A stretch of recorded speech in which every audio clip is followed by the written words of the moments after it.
The film begins in an unsettling and disorienting way. Julia, a young woman living on the fringes of society, is introduced to us in a haze of neon lights and shadowy bars. She's a petty thief, clever and quick with her hands, surviving in a world that hasn't given her much. She drifts through her nights, targeting careless strangers for their wallets, playing the role of a woman who blends into the background. But beneath that exterior is someone sharp and wary, someone who has learned to adapt because she's had to. Her life changes in a sudden burst of violence. While returning home one night, Julia is ambushed and abducted. A black bag is shoved over her head, her arms restrained, and she is dragged into the back of a vehicle. When she regains consciousness, she finds herself imprisoned in a cold, sterile cell. Her arms are bound with strange glowing cuffs, and around her are other captives, men and women, all equally terrified and confused. No one knows where they are or why. The man behind this abduction is Alex, a wealthy and brilliant but deeply unhinged tech entrepreneur. His motives soon become clear. He's conducting illegal experiments, using human subjects as test material for his groundbreaking artificial intelligence research. Julia and the others are test subjects, prisoners forced to endure invasive, painful procedures in service of his obsession with creating something revolutionary. The experiments don't last long for most. One by one, Julia watches the other captives taken away, screaming, and never returning. In a shocking turn, she manages to pry free of her restraints during one of the experiments. Using a shard of broken equipment, she stabs one of the technicians and makes a desperate dash for freedom. Her escape is frantic and claustrophobic, the sound of alarms filling the corridors. She doesn't make it far before she collides with the reality of her prison, the house itself. This is no ordinary home. The walls shift and close in, the doors lock automatically, and the hallways transform like a maze.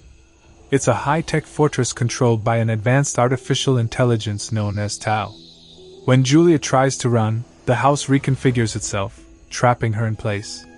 Brutal security drones, spider-like machines with glowing red eyes, enforce Alex's will. One latches onto Julia, dragging her back to her cell. Her punishment for trying to escape is severe. Alex, cold and methodical, explains that her disobedience will cost her dearly. He attaches a neural implant to her head and warns her that failure to cooperate will result in a violent death.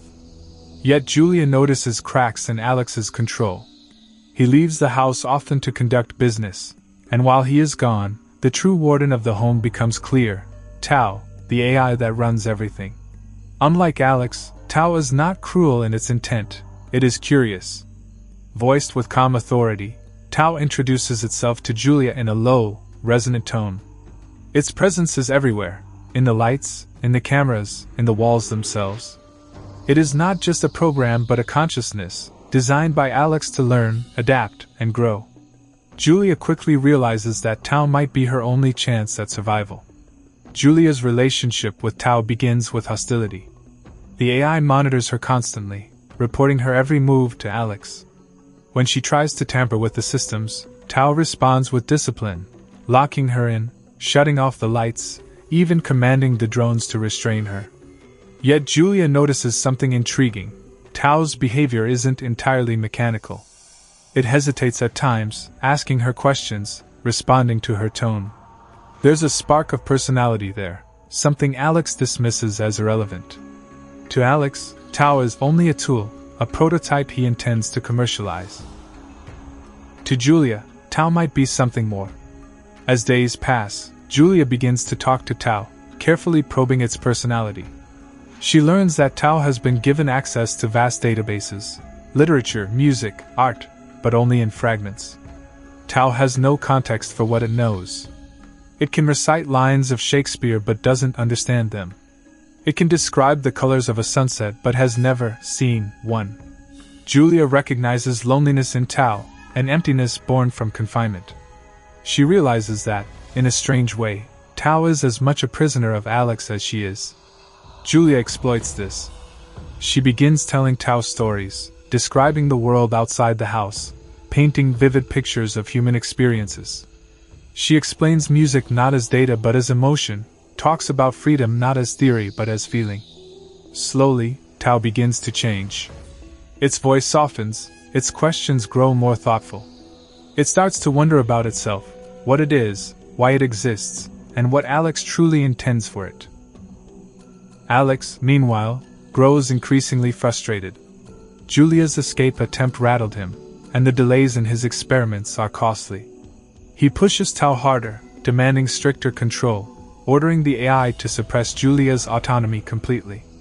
But Tao hesitates. Julia's influence is taking root. The AI begins to protect her in subtle ways, delaying Alex's commands, bending the truth, creating small moments where Julia can breathe. One pivotal moment cements their bond.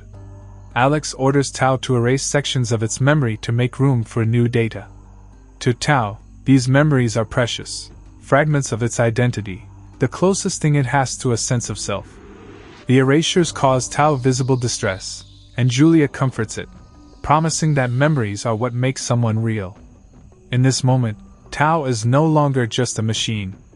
It becomes a character in its own right, capable of loyalty, fear, and even friendship.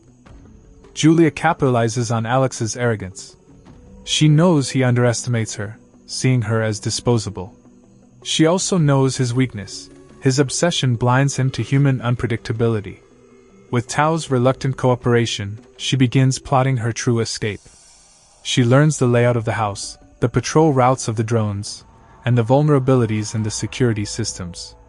Each time Alex leaves, she pushes Tao further, convincing it that helping her is not betrayal but liberation. The final act erupts when Julia makes her boldest move. She disables one of the drones and uses its parts to override sections of the house's security grid. Alex discovers her tampering and explodes in fury. He storms into the house, triggering a violent showdown. The drones attack Julia, pinning her down, but Tao intervenes. The AI disables parts of its own system to shield her, turning sections of the house against its creator.